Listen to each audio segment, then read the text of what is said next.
Ryan Wright, National Recruiting Analyst with Rivals, here today with Kelly Quinlan, site publisher for Georgia Tech, Yellow Jackets Online.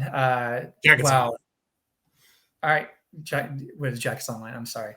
All right. We'll start over. All right. Three, two, one. All right. Ryan Wright, National Recruiting Analyst here today with Kelly Quinlan, Jackets Online, site publisher.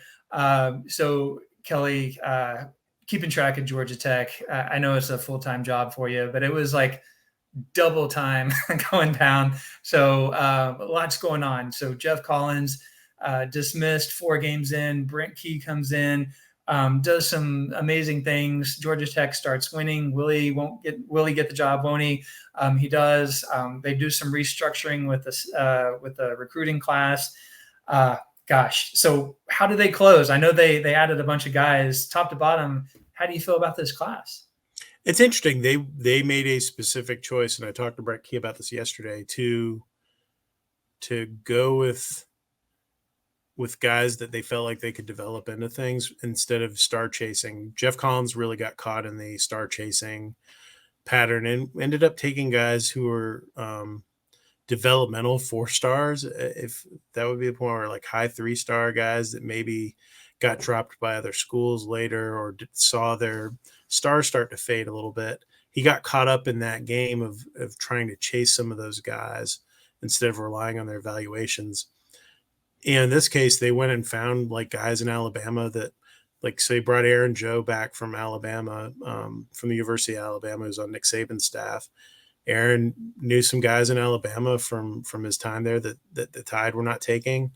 And they ended up with 2 kids from Leroy, Alabama that were not really on radars for guys. That are defensive linemen that can help. They've added, a bunch of offensive linemen, which was a big focus for Brent. He wants to develop the offensive line from inside the program rather than taking transfers. They got really reliant on transfers with Jeff Collins, and it was very hit and miss, like what would happen with those guys.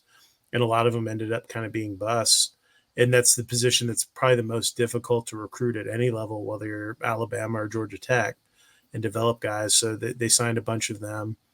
The big area where I think, maybe they did the best in this group is linebacker. They signed a couple of really versatile, talented guys. Nakari Ashley is just sort of a freaky athlete who I know you like.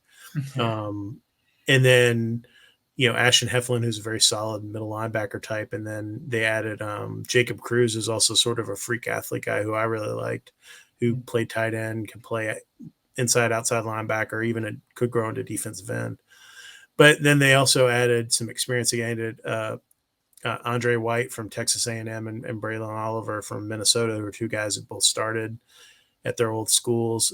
They need to replace Charlie Thomas and Andy Ely, who are both starters at linebacker for them. They're 4.25. So they got some sort of bridge there, so they don't have to rely on as many young kids maybe right out of the box. So I think he did a good job. It was tough because of the interim tag, because of the way that that Collins was viewed nationally going into this season. There were a lot of issues with just recruiting in general that they had to kind of overcome. And Brent Key made the point. He's like, we could have signed kids to win the press conference, but we didn't necessarily believe those were the best fits for our program. So we went with guys that we feel like can be developed into players. And it may take a little bit longer for some of those guys to develop, but they believe in those guys. And they didn't like overdo it either. They didn't sign too many guys and kind of just fill up to get to that 25 number, so they'd be in 45 or whatever in the rankings. I don't think Brett Key gives, 2 whatevers about where they finish in the Rivals rankings, which is also sort of refreshing to me. I think there was, too much focus on that stuff by Jeff Collins and trying to win the press conference versus trying to win games on the field. Definitely an old school approach from our conversations. I know you're close with him. He seems like an old school kind of coach. So, and I think that's probably what Georgia Tech needs right now, kind of get that baseline and that foundation and build back up. But there obviously are pieces there because he won. So it's going to be exciting to see what they do going forward. So I know you sounds like you kind of liked the class top to bottom. There's going to be a lot of changes, obviously, from the shift and kind of restructuring the roster. Are there any guys that Georgia Tech signed yesterday that you see will be potential starters or on the 2 deep? Zion Taylor, the wide receiver from Norcross, is a guy. Bryce Dobson is a receiver from Brookwood. He's a speed guy. I think those two guys have an opportunity to get on the field quicker. It's obviously, the old adage is further away from the ball, the easier it is to get on the field fast. I think those two guys.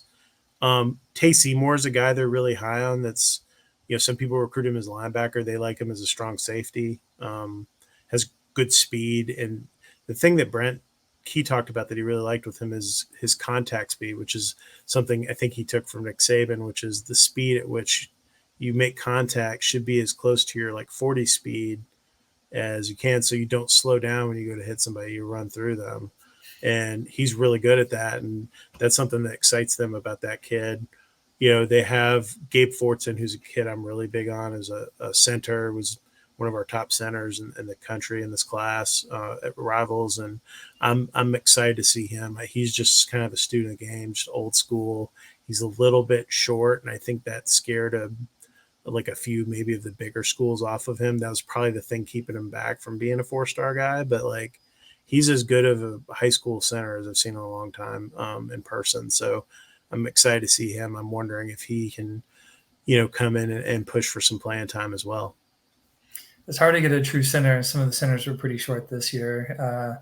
Lou, Braden Joyner, ironically enough, both going to Auburn, but a little undersized, but both very talented. And like you're saying with Fortson, talented. All right. So let's kind of look ahead. What do you see? Because you've talked to Coach Key.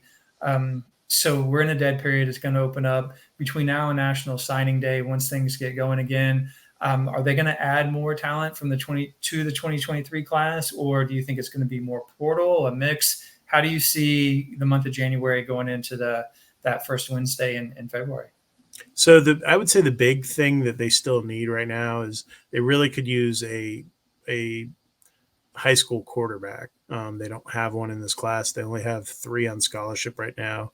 Zach Pyron, who was basically ended up being the starter last year before he got hurt with season-ending injury. Zach Gibson, who was the transfer from Akron that started the end of the season after Pyron got hurt. And then they added Haynes King from Texas A&M as a transfer who was starting there as well. So I think you sort of have a competition there between those 3 guys for sort of your top 3. So you need a developmental quarterback more than anything. And so I think they need to try to find one of those. This has been a weird quarterback class. Just in general, it seems like everyone sort of struggled with it except for Alabama in this class, trying to find their quarterbacks. And I mean, we saw the fight over Brock Glenn, right, between a bunch of different schools.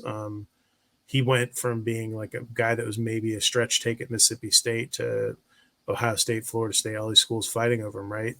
So it's been a weird quarterback class. Can they find someone there that they like enough to develop to risk a scholarship on? I think that's a big thing they're going to look at. Looking for help at receiver. Maybe I'm trying to think if there's anything. That's probably about it. They have sort of their core of their group together. I think if you can get a good bonus pickup in the portal, that's great. But they're going to continue to look at high school kids. They probably have about 3 to 4 spots to play with here in the second signing period. Awesome. Well, Kelly, as always, thank you for updating us on everything Georgia Tech. You are the man with the knowledge. So, we'll have to catch back up in January ahead of the National Signing Day and see where Georgia Tech's at then. Sounds great, Ryan.